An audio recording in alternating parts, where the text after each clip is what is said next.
بسم اللہ الرحمن الرحیم۔ محترم ناظرین، السلام علیکم۔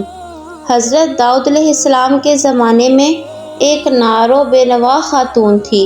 اس کے پاس تو تھوڑی بہت رقم تھی، اس سے اون یا روئی وغیرہ خریدتی اور اسے کاٹ کر اس کی کھڈیاں بناتی، پھر انہیں بیچ کر انتہائی سادگی سے اپنی اور اپنے بچوں کے اخراجات پورے کرتی تھی۔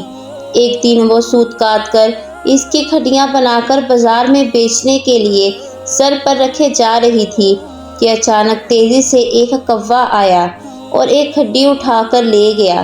وہ بے سہارا خاتون بہت رنجیدہ ہوئی اور حیران و پریشان حضرت داؤد علیہ السلام کے پاس آئی اور اپنے تنگ حال بیان کیے اور کوے کی کھڈی اٹھا کر لے جانے کا واقعہ بیان کرنے کے بعد عرض کیا، خدا کی عدالت کہاں ہے؟ حضرت داؤد علیہ السلام نے اس سے فرمایا، ادھر بیٹھ جاؤ تاکہ تمہارے بارے میں فیصلہ کروں۔ ایک طرف یہ واقعہ پیش آیا اور دوسری طرف یہ ہوا کہ کچھ لوگ کشتی کے ذریعے دریا عبور کر رہے تھے۔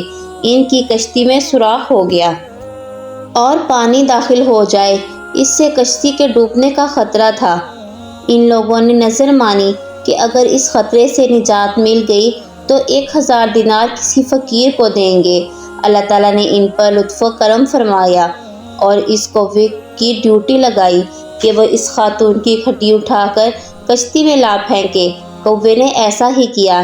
ان لوگوں نے سود کی اس ہڈی سے فائدہ اٹھایا، کشتی کا سوراخ اچھی طرح بند کیا اور ڈوبنے سے نجات پائی۔